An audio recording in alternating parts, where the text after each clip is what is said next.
Protocol for stomach, stomach के हर बीमारी का 3 स्टेप प्रोटोकॉल। तो अब हर चीज को बड़ा ध्यान सुनिए। आज मेरा इरादा है आपको पेट का डॉक्टर बनाने का। आज अभी से लेके 40 मिनट बाद जब जाएंगे आप, तो आप पेट का डॉक्टर बन के जाएंगे। बोलने का मतलब ये है कि पेट से जुड़ा हुआ कुछ भी अगर होगा तो इलाज आपके पास होगा, आपके घर में होगा, और वो इलाज से कितनी % ठीक हो सकता है मुझे पता है कि 100% ठीक हो सकता है। एक बात बता दूं, अगर तो कोई बाहर से आपको गोली मारता है और वो गोली पेट में लगती है, तो हाँ, वो गोली को पेट से निकालने में हॉस्पिटल का कोई रोल हो सकता है, राइट। लेकिन अगर पेट की वैसी कोई बीमारी है, चाहे वो इन्फेक्शियस डिजीज की वजह से हो, जर्म्स की वजह से हो, फंगी की वजह से हो, बैक्टीरिया की वजह से हो, वायरल वजह से हो, या लाइफस्टाइल डिजीज की वजह से हो, या किसी ड्रग के रिएक्शन की वजह से हो, तो वो सारी चीजों को ठीक करने के लिए है 3 step stomach protocol, 3 step stomach protocol. तो इसमें देखिए 3 स्टेप स्टमक प्रोटोकॉल में इसे मैं कहता हूँ table to toilet. Table to toilet पहले भी मैंने ये आपको समझाने की कोशिश की, नतीजा ये कि मेरा यूट्यूब चैनल ही उड़ा दिया गया और मेरा फेसबुक तो अभी भी ब्लॉक्ड है।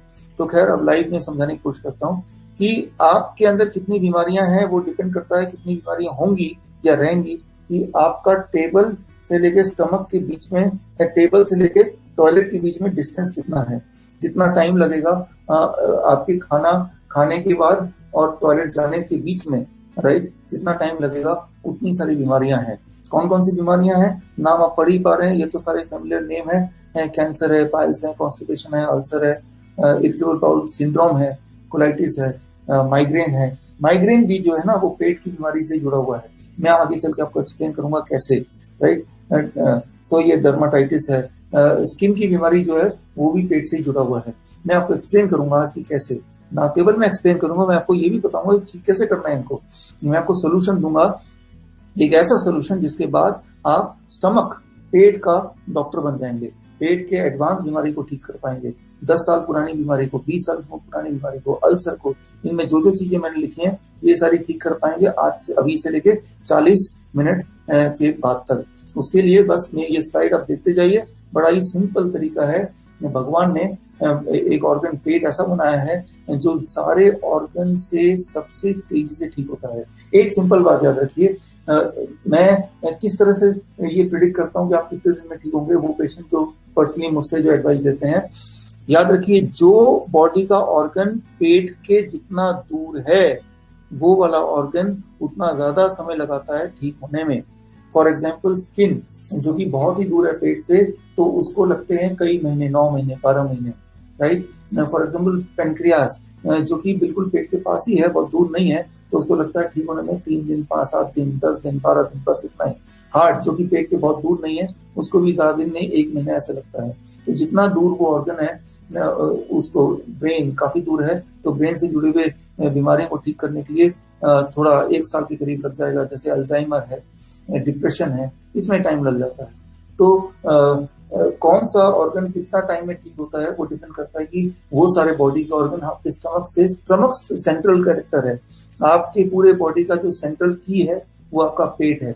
इसीलिए पेट को सेकंड ब्रेन बोला जाता है, पेट को सेकंड ब्रेन बोला जाता है।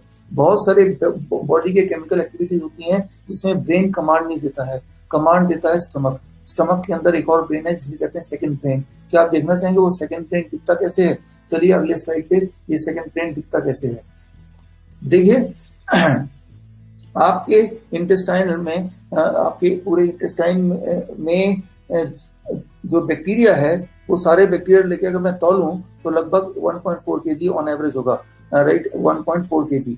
ये जो 1.4 kg बैक्टीरिया है यही है आपका सेकंड ब्रेन, यही है जितने सारे केमिकल रिएक्शंस आप सोच सकते हैं बॉडी के अंदर, चाहे वो इंसुलिन बनाना हो, चाहे वो इम्यूनिटी को कंट्रोल करना हो, चाहे ब्रेन को हार्मोन सप्लाई करना हो और जनरेट करना हो, या डाइजेशन प्रोसेस को घटाना बढ़ाना हो, वो सारा काम जो है वो ये 1.5 kg या 1 kg 400 ग्राम बैक्टीरिया जो है वो करता है। तो this is your second brain. अगर ये भटक गया, अगर ये गड़बड़ हो गया, ये शैतानी ब्रेन बन गया, तो सारी दिक्कत आती है। तो आपको लगता है कि आपको डायबिटीज हो गया, लेकिन दिक्कत यहाँ से है। आपको लगता है आपको हार्ट डिजीज हो गया, दिक्कत यहाँ से है। आपको लगता है इम्यूनिटी कमजोर हो गई, दिक्कत इसको ठीक करना है। और ये जो है इसको ठीक करने में बहुत ज्यादा टाइम लगता है। पहले तो हम इसको ठीक करते हैं, जब इसको ठीक करने में टोटल टाइम लगता है 3 दिन, 3 दिन या 4 दिन।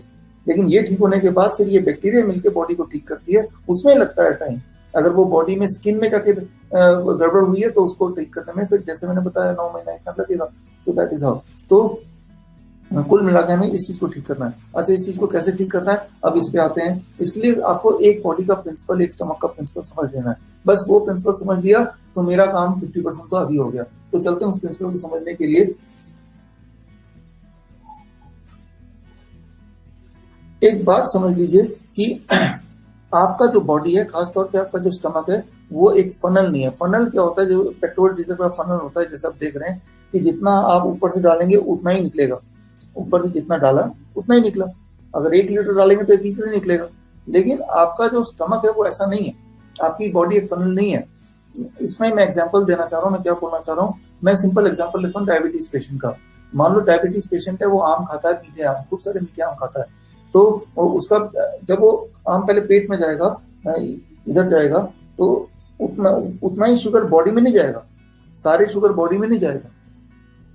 स्टमक में जैसे मैंने बताया वो गुड बैक्टीरिया है। वो बैक्टीरिया जो मैं DIP डाइट देता हूँ, उस डाइट में क्या होता है कि गुड बैक्टीरिया पहले 3 दिन में बन जाते हैं।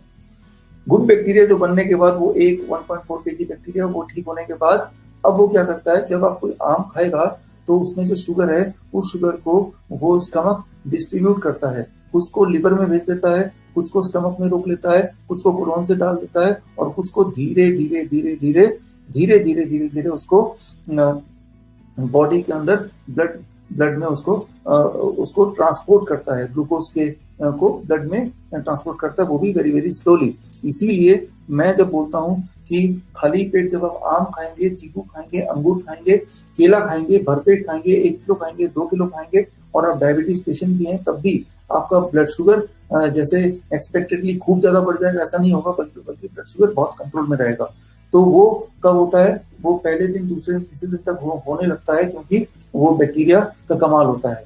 तो मैं ये फॉर एग्जांपल जो किडनी के पेशेंट हमारे पास आते हैं, ढेर सारे आते हैं और आके एक लिस्ट पकड़ाते हैं कि भाई डॉक्टर ने बोला फ्रूट्स एंड वेजिटेबल और खासतौर पे नारियल पानी मत पीना, और पालक का जूस और पालक भी मत खाना क्योंकि ये किडनी को खराब कर देगी। जबकि असलियत क्या है, यही तो वो दवाई है जिससे किडनी ठीक होती है। शायद डॉक्टर को पता है कि इनसे किडनी के पेशेंट तो ठीक हो जाएंगे, तो मेरे पास कौन आएगा, तो हम भरपूर खिलाते हैं। वो बोलता है हमारा पेशेंट की पोटेशियम बढ़ जाएगा। किडनी के किसी भी पेशेंट को बोलेंगे तो वो भूत की तरह पोटेशियम से डरता है।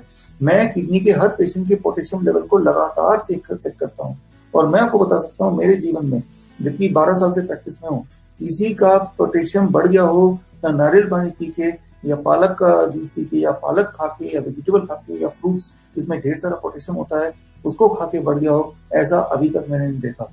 कारण ये मैंने क्यों नहीं देखा, क्यों नहीं हुआ, क्योंकि जब आप फ्रूट्स खाएंगे, नारियल पानी पिएंगे, तो पहले तो वो इधर जाएगा, स्टमक में जाएगा, लेकिन जितना इनपुट हुआ उतना ही ब्लड में नहीं घुलेगा। वो जो गुड बैक्टीरिया है वो क्या करती हैं, उनमें से कुछ निकाल के जितना बॉडी को जरूरत है उतना धीरे धीरे फिल्टर करके डालती रहती है, राइट, और बाकी कोलोन से बाहर चला जाएगा या बाकी स्टमक में वेट करेगा।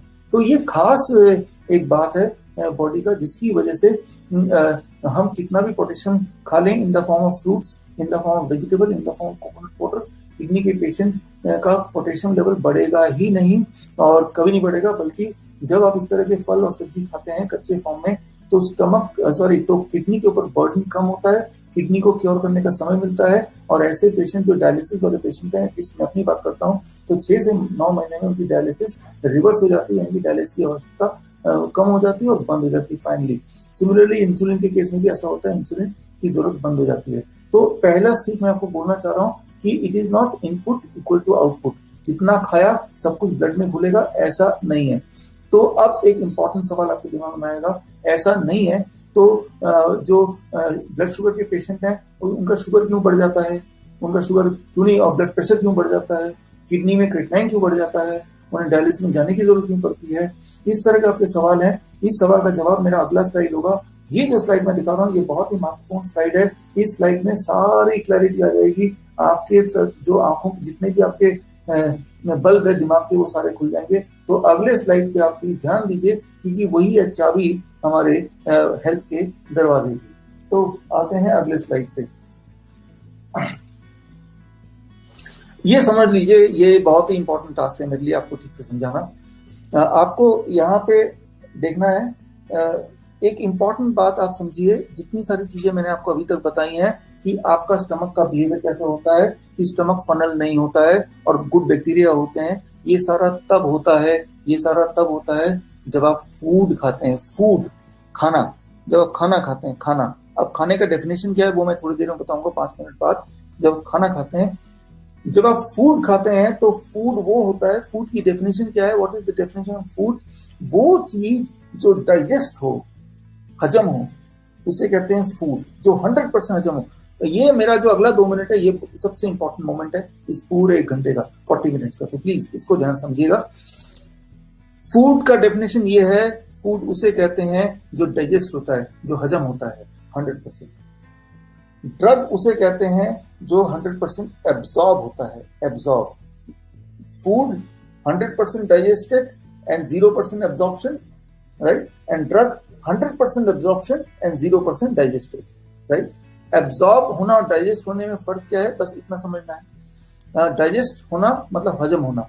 हजम होने का मतलब, फॉर एग्जाम्पल आपने एक सेब खाया, सेब खाया तो हमारा जो अंदर की बैक्टीरिया है वो क्या करती है, सेब को तोड़ती है, उसकी प्रोसेसिंग करती है, प्रोसेसिंग करके डिसाइड करती है कि इसमें कौन सा न्यूट्रिएंट, कौन सा विटामिन, कौन सा प्रोटीन, कौन सा कार्बोहाइड्रेट कब कितने क्वांटिटी में कहाँ कहाँ जाना है। ये जो पेट में 1.4 kg का बैक्टीरिया है ना, वो डिसाइड करता है कि बॉडी में किस तरह से जाएंगे, कैसे डिस्ट्रीब्यूट करना है, राइट? प्रोसेसिंग करते हैं, प्रोसेसिंग करती है, इसे कहते हैं डाइजेशन। एप्पल को तोड़ के उसके एक एक न्यूट्रिएंट को अलग करके तब प्रोसेसिंग होता है, और उतने में फिर बैक्टीरिया जो कि 1.5 kg का है वो डिसाइड करता है ये सारे न्यूट्रिएंट बॉडी को कौन कौन से अंग में जरूरत है और किस तरह से जाना है, राइट? ये गुंटूर ग्लोबल याद रखिए, नोबेल प्राइज विनिंग साइंस है जो मैं आपको बता रहा हूँ। तो नोबेल प्राइज विनिंग साइंस के अनुसार तो ट्राई टू अंडरस्टैंड कि इसे कहते हैं digestion, that is called digestion. अब आता है एब्जॉर्प्शन। एब्जॉर्प्शन क्या है कि आप जैसे दवाई लेते हैं या फिर रिफाइंड शुगर लेते हैं या रिफाइंड ऑयल लेते हैं या फिर रिफाइंड प्रोडक्ट जैसे ब्रेड वगैरह, बिस्किट वगैरह लेते हैं, या फिर आप लेते हैं फॉर एग्जांपल जैसे आप सप्लीमेंट्स लेते हैं, तो ये सारी चीज जब जाती है मुंह से पेट के अंदर तो ये एब्जॉर्ब होती है, ये डाइजेस्ट नहीं होती है, हजम नहीं होती, ये सीधा एब्जॉर्ब होती है, क्योंकि ये ऑलरेडी ब्रोकन पार्ट में जाती है, वो पूरी तरह ब्रेकअप होकर जाती है, उसका प्रोसेसिंग करने की आवश्यकता नहीं होती है, उसमें बैक्टीरिया का कोई इंटरफेरेंस की जरूरत नहीं होती है।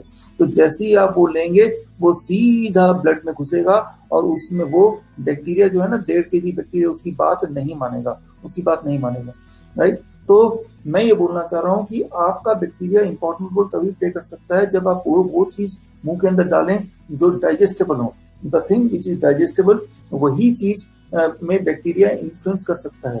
The thing which is absorbed, जो चीजें एब्जॉर्ब होती है उनमें बैक्टीरिया का इंटरफेरेंस नहीं चलता है, वो तो फनल की तरह होती है, fixed input equal to output, right? वो एक रोबोट की तरह होती है, वो ये नहीं देखते कि आपके ब्लड में शुगर ज्यादा है तो मैं स्टमक में रुक जाऊं, लिवर में छुप जाऊं या मैं कोलोन से बाहर निकल जाऊं, ऐसा नहीं सोचती है रिफाइंड शुगर होगा तो।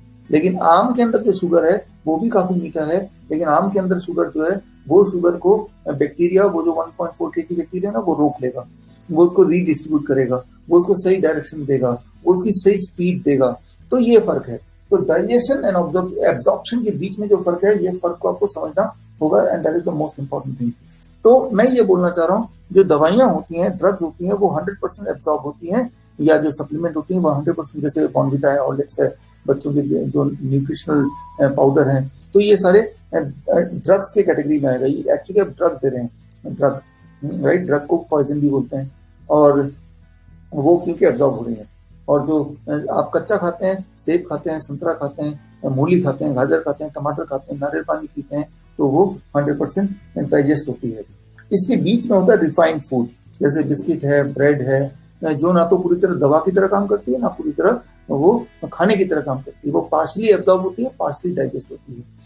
तो अब यहाँ पे इंपॉर्टेंट बात ये है कि ये है डाइजेशन, लेकिन आपका खाना डाइजेशन से जब इस तरफ शिफ्ट होने लगता है, एब्जॉर्प्शन की तरफ, आप दिन भर में ज्यादा सप्लीमेंट खाते हैं, ज्यादा रिफाइंड फूड खाते हैं, ज्यादा दवाइयां खाते हैं, तो ऐसे में आपके बॉडी में जो 1.4 kg बैक्टीरिया है, उस बैक्टीरिया का जो रेशियो है वो रेशियो बदल जाता है। रेशियो कैसे बदल जाता है, इसका मैं छोटा सा उदाहरण देता हूं समझाने के लिए।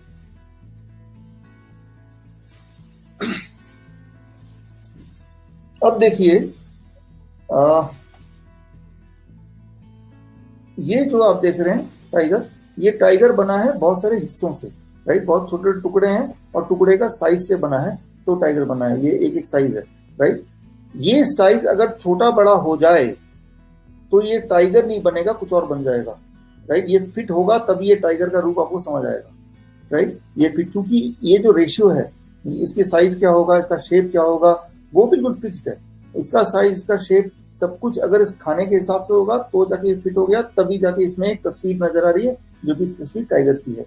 सिमिलरली आपके स्टमक में 1 किलो 400 ग्राम या 1 किलो 500 ग्राम जितने भी बैक्टीरिया हैं, वो हजारों तरह के बैक्टीरिया हैं। उसमें से हर तरह के बैक्टीरिया का कितनी क्वांटिटी होगी, राइट, कितनी इसकी पॉपुलेशन होगी, वो फिक्स्ड है। कितना जगह घेरेगा वो फिक्स्ड है।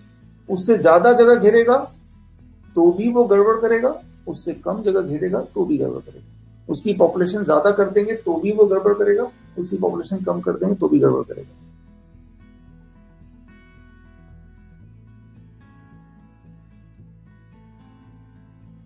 दोस्तों वीडियो पसंद आया होगा, अगर पसंद आए तो लाइक कर दीजिए। दोस्तों के साथ, अपने रिलेटिव्स के साथ जितना ज़्यादा हो सके इस वीडियो को शेयर कर दीजिए, क्योंकि हो सकता है उनको ये वीडियो आपसे ज़्यादा ज़रूरत हो। अगर आपने अभी तक मेरा इस चैनल को सब्सक्राइब नहीं किया है तो वीडियो के राइट साइड में नीचे रेड कलर का सब्सक्राइब बटन है, उसे प्रेस करके सब्सक्राइब कर दीजिए। साथ ही साथ सब्सक्राइब बटन के राइट साइड में एक बेल आइकन आ जाएगा, उसको भी प्रेस करके ही ओपन कर दीजिए और उसके बाद ऑल को प्रेस कर दीजिए।